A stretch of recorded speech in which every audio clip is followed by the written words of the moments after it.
எங்களுடைய விசுவாசத்தை இன்னும் பெருகப்படுத்த இந்த ராஜ்யத்தில் பெரிய பங்கை ஆண்டவரே நாங்கள் வைக்கவும் அதற்கு பாத்திரவான்களாக இருக்கவும் எங்களுக்கு உதவி செய்ய என்னோடு இடைப்பட்டு என்னோடு எங்களோடு பேசு சிலுவையில் அறையப்பட்ட ரட்சகரை நாங்கள் ஆண்டவரே இன்னொரு ஆங்கில பார்க்கறதுக்கு உதவி செய்யும். எங்கள் ரட்சகர் இயேசுவின் நாமத்தில் ஜெபிக்கிறோம். ஆமென். ரசபாண்டியனை பற்றி பெரிய இன்ட்ரடக்ஷன் சொன்னாங்க. என்னுடைய அறிமுகம் jack of all trades master கால் அடிப்படை ஃபிஷரிஸ் டெக்னாலஜி கிட்டத்தட்ட 250க்கு மேற்பட்ட ஆர்னமெண்டல் ஃபிஷரிஸ் அக்வேரியம் ஃபிஷ்னு சொல்லுவோம். அதை பல விதமான அக்வேரியம் ஃபிஷ்லாம் ப்ரீட் பண்ணியிருக்கோம். இங்கேருந்து மலேசியாவில் வந்து அந்த நேரத்தில் பிளாக்மூன் கோல்டு இம்போர்ட் பண்ணி அதை நாங்கள் சென்னையில் ஒரு மீட் பண்ணையில் ப்ரீட் பண்ணியிருக்கிறேன். ஆஸ்கர், டிஸ்கஸ், எக்ராஸ் நிறைய பேர்கள். ஆனால் அந்த நேரத்தில் ஒரு கிளை சபை ஆரம்பிக்கும்படியாக 1992 ஆண்டவர் எனக்கு தெரிவு செஞ்சிருந்தார். ஆனால் 94 ஆண்டவர்களுடைய அழைப்பு வெளியில் வா, எங்கே போகிறது தெரியல. என்னுடைய சபையின் ஆலோசனைப்படி நான் 95வது வருடம் கல்கத்தா நகரத்துக்கு ஊழியத்தில் ஒரு உதவியாக போனேன். அங்கே இருந்துட்டு பல விதமான வேலைகள். முதல்ல கிடைச்சது prawn farming, shrimp farming, tiger prawn நீங்கள் கேள்விப்பட்டிருக்கலாம். அங்கே வெட்லேண்ட் சுந்தரவன காடுகள்னு இருக்குது வெஸ்ட் பெங்கால். அந்த பகுதியில் நேச்சுரலாக கிடைக்கிற அந்த சீட்ஸை வச்சு அவங்க ஃபார்மிங் பண்ணுவாங்க. ஆனால் 6 மாதத்தில் வேலையை விட வேண்டிய நிலைமை. ஏன்னா ஞாயிற்றுக்கிழமை நீ காண போகிறேன்னு கம்ப்ளைண்ட் கொடுத்தாங்க. நான் சொன்னேன், சபைக்கு போகிறேன். மனுஷனுக்கு 6 நாள் வேலை, 1 நாள் லீவ். அந்த 1 நாள் வந்து நான் சபைக்கு போகிறேன். அப்போதைக்கு எனக்கு நட்பு இருந்த ஒரு சபை ஒரு 6 மணி நேரம் தூரம். காலையில் 4 மணிக்கு நான் கிளம்பணும். அப்போ 10 மணிக்கு ஆராதனை வர முடியும். ஒரு 6 மணி நேரம் பஸ்ஸில் இருக்கிற ஒரு 6 மாதம் அப்படி தான் போயிட்டு வந்துட்டு. திரும்ப நான் நைட்டு சண்டே நைட்டு வரும்பொழுது ராத்திரி 1 மணி ஆகும். கிட்டத்தட்ட அந்த ஒரு 3-4 கிலோமீட்டர் நான் ஒரு ஆள் தான் நடந்துட்டு இருக்கேன். தனி சொல்லுனா கேட்க வேற யாரும் இருக்க மாட்டாங்க. என் ஃப்ரெண்ட்ஸ் எல்லாம் திட்டுவாங்க, ஏன் தனியாக வராத, வெளியூருக்கான இன்னும் நடக்கும். ஆனால் ஒரு முரட்டு விசுவாசம், ஒரு குருட்டு விசுவாசம் என்ன, சாவனா லாபம் தானே, அளவுக்கு தான் போகிறோம். என்ன நடந்து பார்த்துக்கலாம். அப்படி அந்த 6 மாதத்துல வேலையை விட்டு திரும்ப வந்து ஆர்னமெண்டல் ஃபிஷரிஸ், அதாவது நேபாளில் இருந்து, பர்மா மாநிலேருந்து பல விதமான மீன்களை சேகரித்து யூஎஸ்க்கு எக்ஸ்போர்ட் போகும். அதை இது பண்ணிட்டு இருந்தோம். ஆனால் கொஞ்ச நாளில் பார்ட்னர்ஷிப் ஒர்க் அவுட் ஆகலை. அதை விட்டுட்டு சீபா கை மீன், அதாவது எல்லா டிடர்ஜென்ட் பவுடர்லேயும் பார்த்தீங்கன்னா அந்த வெள்ளை எடுத்து நம்ம துணியில் வெள்ளை, கையில் பெயிண்டில் அதுக்கு ஒரு கெமிக்கல் இருக்குது. இன்னோபால் சிபிஎஸ்எஸ் அப்படின்னா அந்த கெமிக்கல் போட்டால் ஒரு அதாவது டிடர்ஜென்ட் பவுடரில் நீங்கள் வெறும் 100 கிலோவில் ஒரு 5 கிராம் போட்டிங்கன்னா போதும். 5 கிராம் கூட கிடையாது, அதோட கம்மியாக 2 அவங்க இந்த நல்ல டிடர்ஜென்ட்னா கூட போடுவாங்க, கம்மி விலைன்னா கம்மியாக போடுவாங்க. அந்த மாதிரி ஃபார்முலேட் பண்ணேன் நான். பல அந்த ஈஸ்ட் இந்தியா கல்கத்தா பக்கம் பக்கம் இருக்கிற அந்த மாநிலங்களில் போய் அந்த மேனுஃபேக்சர்ஸ் பேசி அந்த கெமிக்கல் காம்போசிஷன்லாம் பார்த்து எங்கே மின்னல் இருக்கிறது. அதே நேரத்தில் க்ரீம் ஃபேர் அண்ட் லவ்லி இந்தியாவில் ஃபேமஸ். இங்கே என்ன பேருன்னு தெரியல, இங்கேயும் அங்கே தான் ஃபேமஸ் தான். அதே தான் நாங்களாம் என்னோட கம்போசிட்டில் 50 ரூபாய்க்கு அதில் பண்ணிடலாம். ஆனால் 2000 ரூபாய்க்கு இந்த இந்தியாவில் என்ன பண்ணிட்டு இருக்காங்க. வெறும் தண்ணி, அந்த கெமிக்கல்ஸ் இருந்தால் போதும், க்ரீம் ரெடியாக. பல காரியங்களை கற்றுக்கொள்ளான உதவி செய்தார். அங்கே இருக்கிற பெரிய பேங்க் ஐசிஐசி பேங்க், அவங்க கார் ஃபினான்ஸ் டிவிஷன் ஆரம்பித்தப்ப அதில் வேலை. திரும்ப ஒரு டைம்ஸ் ஆஃப் இந்தியா அங்கே இருக்கிற இங்கிலீஷ் நியூஸ் பேப்பர், அதில் சேல்ஸ். ஏன்னா சேல்ஸ் வேலை தான் சட்டு வாக்கிங் இருக்கிற இது கொடுக்க மாட்டாங்க. எல்லாம் பண்ணிட்டு இருக்கும்பொழுது கடைசியாக நம்ம டூத் ப்ரஷில் பார்த்தீங்கன்னா பிரசில் நைலான் பிரசில் வந்து டூபான்னு ஒரு கம்பெனி, அவங்க தான் அந்த நைலானை இன்வென்ட் பண்ண கம்பெனி. அதை வச்சு பெயிண்ட் ப்ரஷ், பெயிண்ட் அடிக்கிற ப்ரஷ் ஒரு 30 கடைக்கு நான் சப்ளையராக ஓன் பிராண்ட் எல்லாம் ஒரு பேர் ட்ரை பண்ணிட்டு இருக்கோம். ஆனால் கல்கட்டா வந்து ஒரு இந்தியாவிலே பெரிய ஒரு யூனிக் மார்க்கெட். எங்கள் கல்கட்டா ஏரியாவில் மட்டும்தான் அந்த ப்ரஷோட லென்த் 6 இன்ச் இருக்கும். இங்கேயும் அதே மாதிரி அவ்வளோ லென்த் இருக்காதுன்னு நினைக்கிறேன். மீது இந்தியாவுக்குலாம் 4 இன்ச்சில் ப்ராடக்ட் ஃபெயிலியர், நான் 5 பேர் திவால்.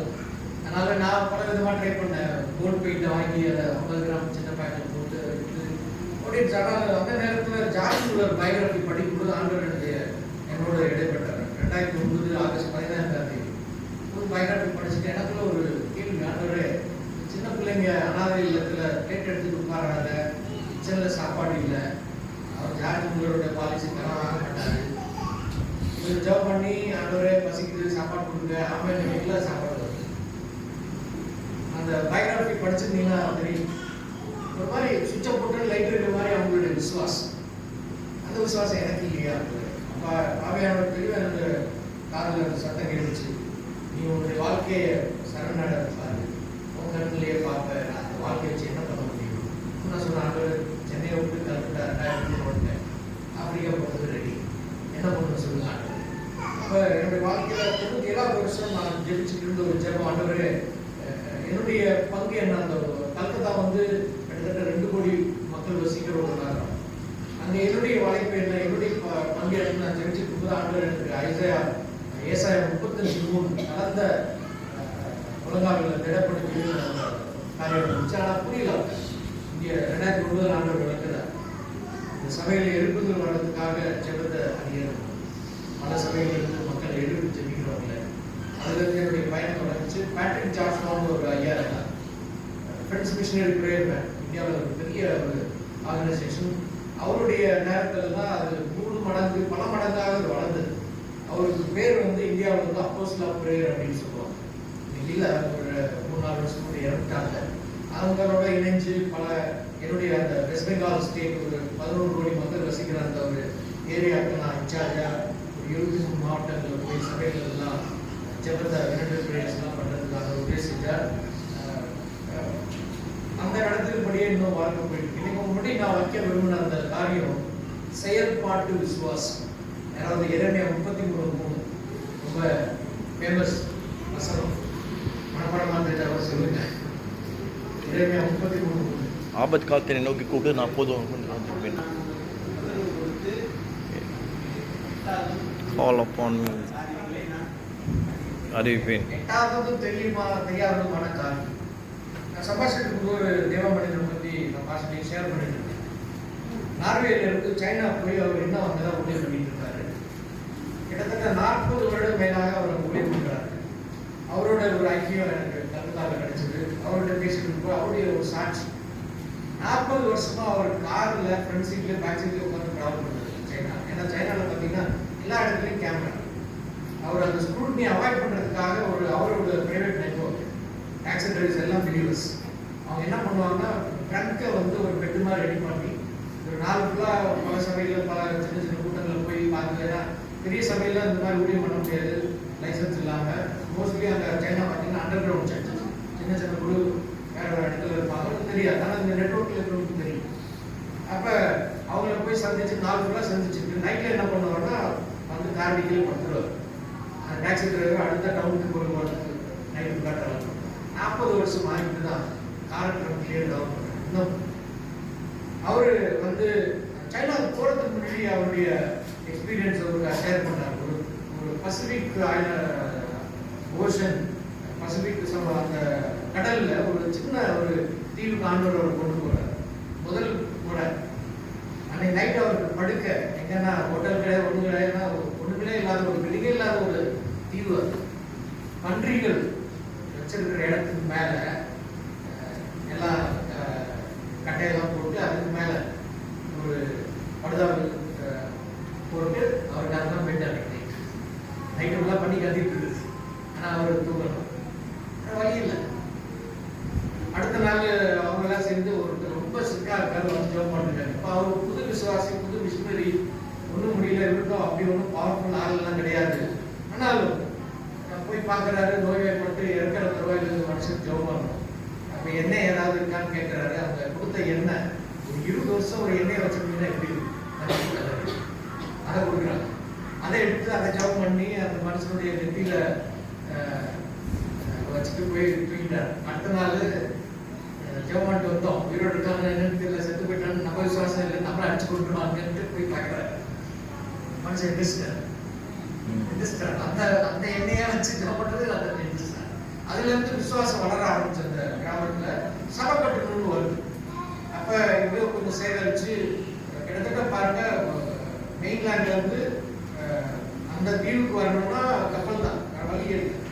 இருந்த காசை வச்சு அவங்க அந்த கம்பி, சிமெண்ட்டு, ஜல்லி எல்லாம் கொண்டாட்டாங்க. ஏன்னா மணல், கடல் மணல் தான், அதை வச்சு ஒன்றும் பண்ண முடியாது.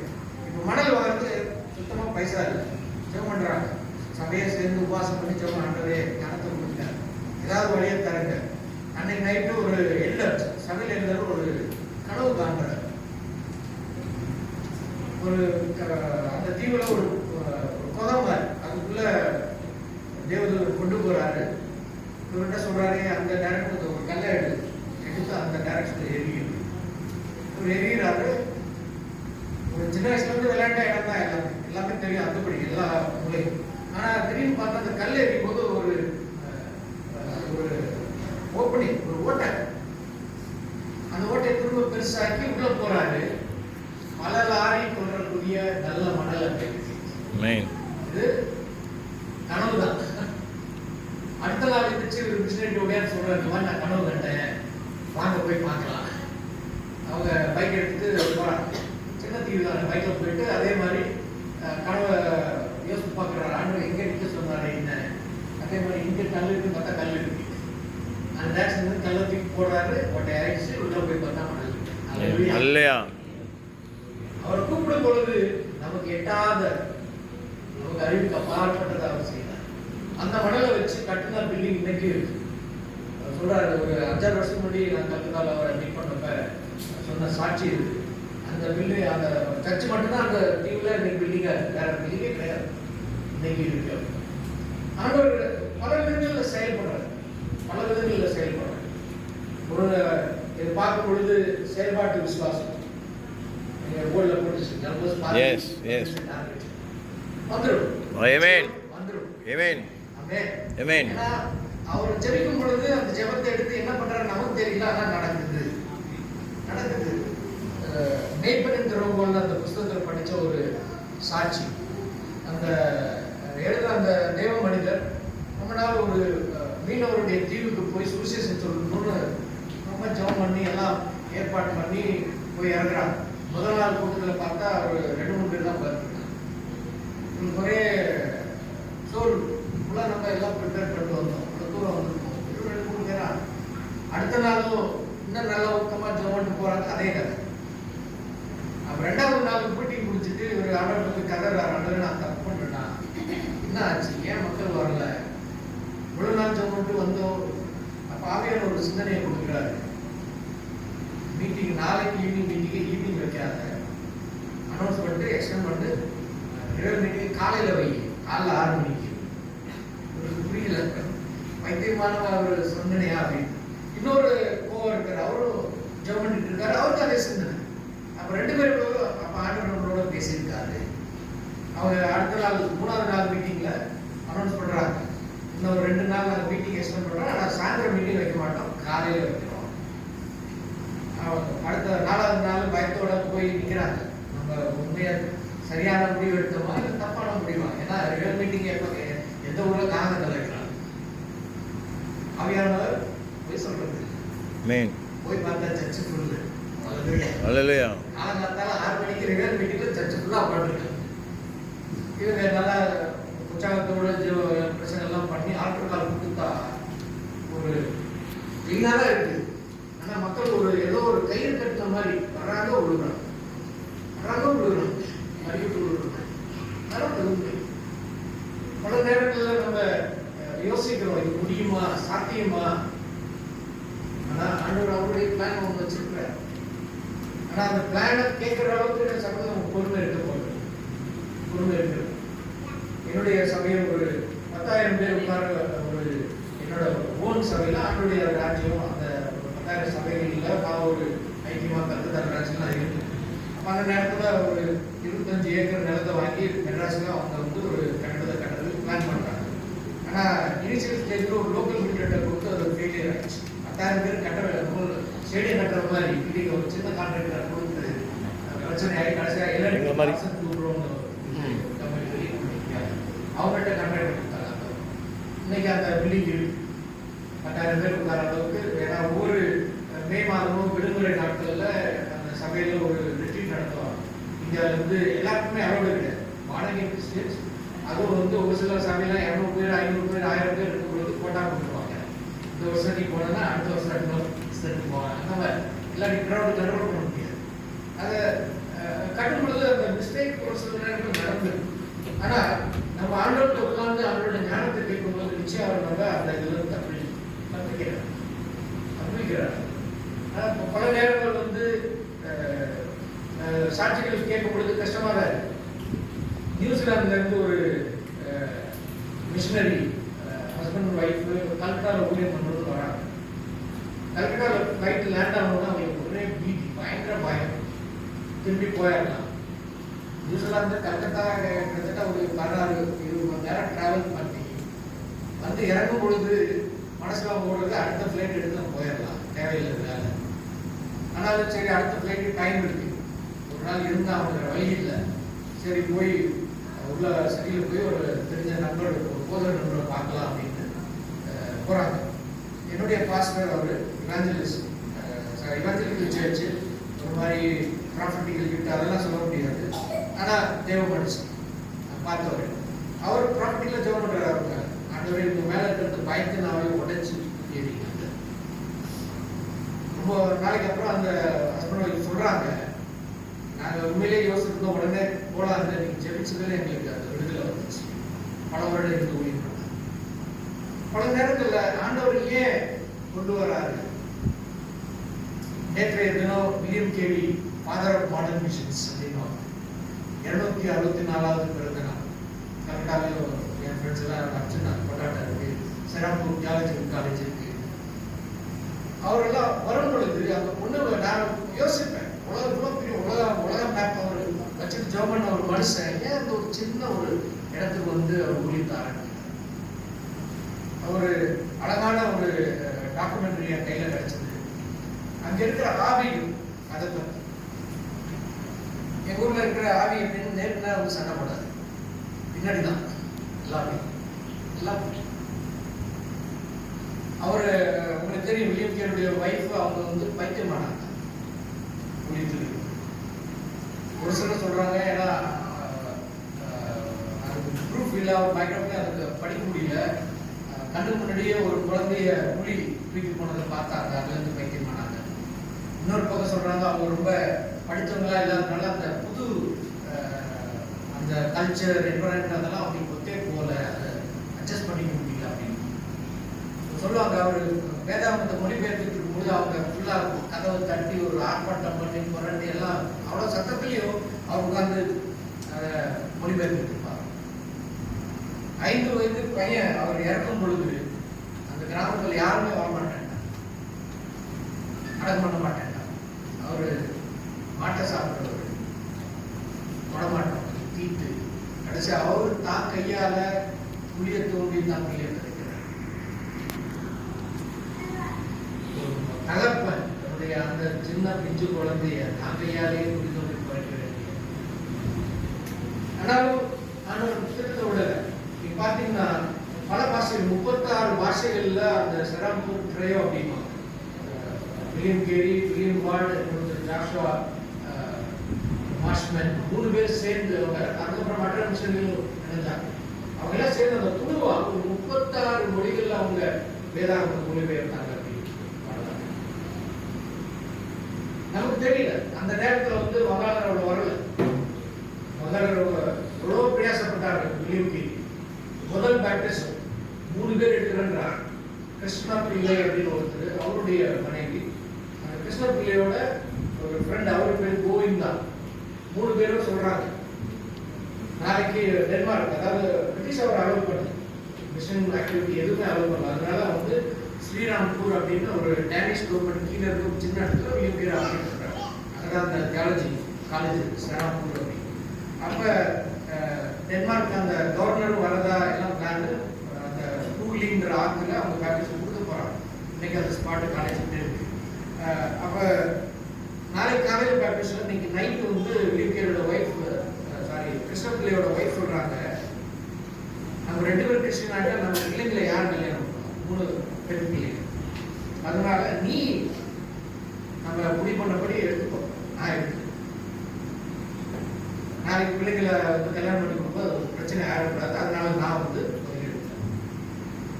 அந்த கோவிந்த என்ற கிருஷ்ணபாலுடைய ஃப்ரெண்டு, அவரோட கோவிந்தாவோட ஒய்ஃப் ஒரு ஹைகாஸ்ட் ஒரு அம்மா, அது சொல்லிச்சு நம்ம எடுத்தோம்னா இந்த சமுதாயத்தில் இருக்க முடியாது, நான் உன்னை விட்டு போயிடுவேன். அவர் ஒய்ஃப் பேருக்கு அவரும் பேக் நான் எடுக்கல. அப்போ மிஷினரிகள்லாம் கூந்து அனுப்புகிறாங்க, கிருஷ்ணத்தில் அப்பா நாளைக்கு காலையில் நாங்கள் கேவலப்படக்கூடாது, இப்பயே சொல்லிடு, நீ எடுக்கிறியா இல்லையா? அவர் சொல்கிறாரு, இல்லை நான் எடுக்க முடிவு சரியானது, நான் ஆண்டோடு தான் வருவேன், நீ கொடுங்க கவலைப்படாது, நாளைக்கு நான் இருப்பேன். அந்த ஒரு மனுஷனுக்கு அவங்க ப்ராக்டிஸ் கொடுக்குறாங்க, ஒரு மனுஷன். அதுலேருந்து வரலாறு ஆரம்பிக்குது.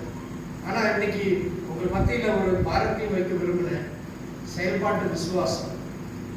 அதை நான் பேசும் பொழுது எனக்கு அந்த அளவுக்கு விசுவாசம் நான் சொல்ல மாட்டேன். ஏன்னா இந்த 250 வருடமாக அங்கே இருக்கிற அந்த வேதாகமம் இன்னைக்கு அந்த மக்களால் கிரகணிக்கப்பட முடியாம நிலையில இருக்கு. நீங்க அஃபிஷியலாக பார்த்தீங்கன்னா ஆப்ரேஷன் வேர்ல்டுன்னு ஒரு ஆப் முன்னாடி வந்து ஓஎம் மினிஸ்ட்ரிஸ் அவங்க போட்ட அந்த புத்தகம். அது என்னன்னா சவுத் ஆப்பிரிக்காவில் வாரம் ஃபுல்லாக உலகத்துக்காக ஜெபிக்கணும்னு ஒரு சபை ஆரம்பிச்சாங்க. எதுக்காக ஜெபிக்கிறது? அப்போ அந்த பேட்டிக் ஜான்ஸ்டன் ஒரு மிஷினரி அவர்கிட்ட அணுகி எங்களுக்கு தகவல் எல்லா நாடுகளும் அதுக்கு எப்படி ஜெபிக்கணும், அதுல இருந்து ஆரம்பிச்ச அந்த ஒரு புத்தகம் இன்னைக்கு ஆப்பை ஃப்ரீயா டவுன்லோட் பண்ணிக்கலாம். ஒவ்வொரு தேசத்துக்கும் நீங்க எப்படி ஜெபம் பண்ணலாம் அது இருக்கு. அதுல பாத்தீங்கன்னா வங்காளதேசம் பகுதியில் வந்தீங்கன்னா ஜூலை மாசம் அப்படி வரும். இல்லை இந்தியாவை பத்தி பார்த்தீங்கன்னா மேற்கு வங்காளம் வந்து கிட்டத்தட்ட 11 கோடி பேர் இருந்தாலும் 7 கோடி தான் வங்காளர், மீதி நேபாளர் மற்ற மொழி பேசுறதுலாம் இருக்கிறாங்க. நம்ம தமிழ் வந்து 8வது மிகப்பெரிய மொழியாக பேசப்படுகிற மொழி. ஏன்னா கங்கை கொண்ட சோழபுரம் அந்த சோழர் அந்த கங்கை தண்ணி எடுக்கிறது 8th செஞ்சுரி வந்ததுலேருந்து நம்முடைய தமிழர் வரலாறு அங்கே பார்த்தீங்கன்னா இன்னைக்கு அப்படியே நிலைமை மாறாமல் மேற்கு வங்காளம்ன்றது வந்து இந்தியாவுக்குள்ள, கிழக்கு வங்காளம் வந்து தனி நாடாகி இன்னைக்கு வங்காளதேசம் மாறிடுச்சு. அங்கே 16 கோடி பேர் மெஜாரிட்டியாக கிட்டத்தட்ட உலகம் ஃபுல்லாக 30 கோடி மக்கள் இருக்கிறாங்க. வங்காளம் தேசக்கூடிய மக்கள் இங்கேயே நிறைய பேர் வேலை செய்யறாங்க. ஆனால் அவங்க மத்தியில் ஸ்டாட்டிஸ்டிக்ஸ் அதில் பார்த்தீங்கன்னா 0.75 அவ்வளோதான். அதாவது 1000ல் ஒரு ஆள், 100 ஒரு ஆள் கூட 1000ல் ஒரு ஆள் நாட்டோருக்கு தெரிஞ்சு. அதுவும் பார்த்தீங்கன்னா நிறைய பயாலஜிக்கல் குரூப் தான்.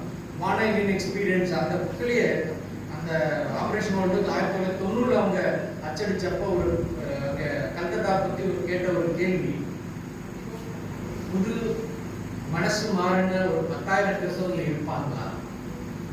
வில்லியம் கேரி நடந்து உழைச்ச அந்த நகரம் ஹட்சன் டெய்லர் விசிட் பண்ணியிருக்காரு. அங்கே தோமன் மெத்தடிஸ்ட் சர்ச்னு ஒரு பெரிய இங்கிலீஷ் சர்ச், 1000 பேர் இருக்கக்கூடிய ஒரு மெத்தடிஸ்ட் சர்ச். நான் கேள்விப்பட்ட வரைக்கும் எந்த வருஷம் தெரியல, ஆனால் அதேமாதிரி 1905 அந்த ஸ்காட்டிஷ் ரிவைவல் சுவிட்சர்லாந்துலாம் ரிவைவல் ஆன டைம் அங்கே மிஷனரி வந்தப்போ அந்த சர்ச்சில் ஒரு பெரிய ரிவைவல் வந்து அந்த சர்ச்சிலேருந்து இப்போ ஷங்காய் கனடாவுக்குலாம் ரிவைவல் போயிருந்தாங்க மெத்தடிஸ்ட் சர்ச் ஹிஸ்ட்ரி, அங்கே கல்கத்தா மெத்தடிஸ்ட் சர்ச் ஹிஸ்ட்ரி. ஆனால் இன்னைக்கு அந்த சபை ஒரு 100 பேர் கூட கிடையாது. 1000 பேர் இருக்கக்கூடிய ஸ்ட்ரக்சர்லாம் அப்படியே தான் இருக்கு, ஆனால் 100 பேர் கூட கிடையாது. அந்த கல்கத்தா நகரத்தினுடைய நிலைமைக்காக கொஞ்சம் ஜெபிச்சுங்க. எங்களுடைய செயல்பாட்டு விசுவாசம் இன்னும் வளரணும். சபைகளுக்குள்ள அந்த விசுவாசம் இன்னும் வளருது. அங்கே பல காரியங்கள் இருக்கு, அதை ஓப்பனாக சொல்றது கொஞ்சம் கஷ்டம். ஆனால் இன்னைக்கும் வந்து ஒரு ஒரு பெரிய புதிராக தான் நிற்குது. கல்கத்தாவா, பாம்பேல ஏகப்பட்ட கிட்டத்தட்ட எப்படி 10,000 சர்ச் இருக்கு. சென்னை, அதுக்கு மேலே பெங்களூர், டெல்லி 1000 பேர் வளர்ந்துச்சு. ஆனால் எனக்கு தெரிஞ்ச வரைக்கும் ஏன்னா ஆண்டோடைய மகிமைக்காக கல்கத்தாக்குள்ள இருக்கிற அந்த சபைகளுடைய அட்லீஸ்ட் ஒரு மெஜாரிட்டி டேட்டான்னா என்கிட்ட தான் வரும். நான் வச்சிருக்கேன் பல ப்ரோக்ராம்ஸ்லாம் பண்ணதுனால நான் கம்ப்ளீட் பண்ணிகிட்டே இருக்கேன். கிட்டத்தட்ட டேட்டா படி ஒரு 600 சபை தான் இருக்கு. அதுவும் வந்து சின்ன சின்ன ஹவுஸ் ஃபெலோஷிப்ஸ். நீங்கள் வந்து அவுட்ரீச்னு சொல்லியிருக்கீங்க. ஒரு சபைன்னு அதை கன்சிடர் பண்ண முடியாது. ஒரு சில சபைகள் வந்து 25,000 சபை இருக்குன்னு இருந்தார். இப்போ எங்கப்பா அவ்வளோதான் கண்ணில் பார்க்க முடியலையே, என்ன கதைன்னு சொன்னால் ஒரு ஃபேமிலி ஒரு சபை அதெல்லாம் போனீங்கன்னா அது அடுத்த ஒரு வேலை. ஆனால் ஒரு 1000 சப்போர்ட்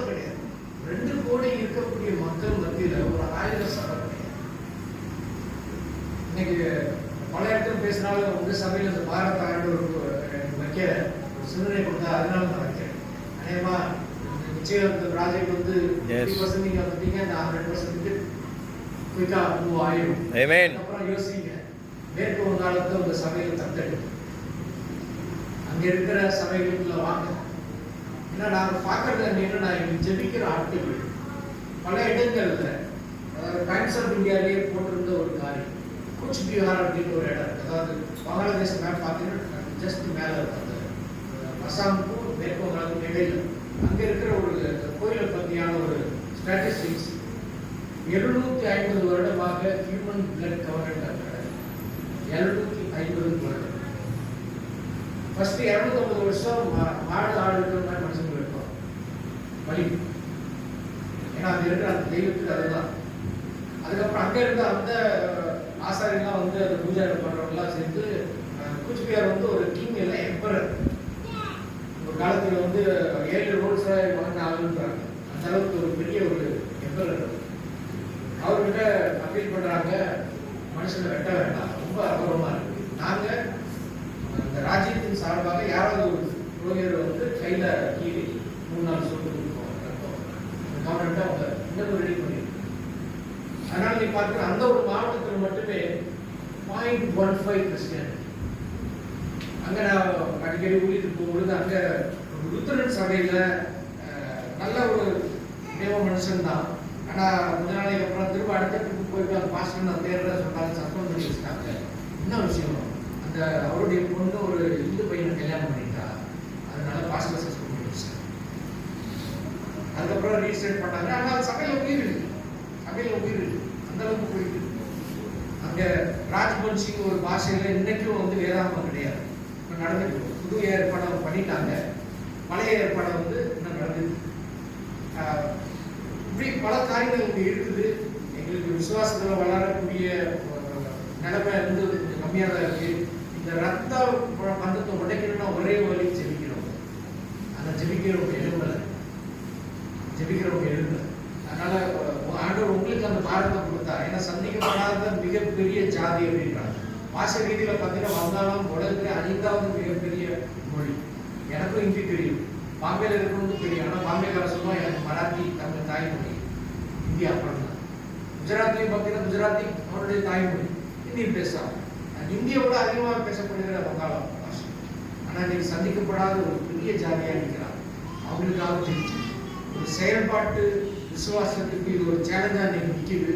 உங்கள் சபைக்கு முன்னாடி அந்த சவாலை நான் வைக்கிறேன். முடிஞ்சா உங்களுடைய ஜபக்குழுல அனுதினம் முடிஞ்சா ஜபம் பண்ணுங்க. அங்கே முடிஞ்சா வாங்க, கல்கத்தாவுக்கு வாங்க. இங்கே டைரக்ட் கேஎல் ஃப்ளைட் இருக்குது, 3 ஃப்ளைட் இருக்குது. இங்கே மலேசியன் ஏர்லைன்ஸும் இருக்குது. நீங்கள் வந்தீங்கன்னா உங்களுடைய நிலைமையில பார்த்து இன்னும் ஜெபிக்கலாம். அநேக நாடுகளுக்கு எப்படி ஜெபிக்கிறது, இதில் 258 நாடுகள் தீவுகள் பேர் இருக்குது. ஒரு நாளைக்கு ஒரு லைன் நடுவில் பார்த்தீங்கன்னா டேட் இருக்கும். அந்த டேட் படி நாங்கள் எங்களுடைய ப்ரேயர் வந்து பயன்படுத்துகிறோம். இது ரொம்ப சின்னதாக இருக்குது. அதே யூத் ஃபெலோஷிப்பில் யூஸ் பண்ணலாம். பெருசாக வேணும்னா மாஸ்டர்கிட்ட சாஃப்ட் காப்பி இருக்குது. பாஸ்டர் அப்புறம் நீங்கள் A4 பக்கத்தில் போட்டு நீங்கள் அடிச்சு கொடுத்த வாய்ப்பு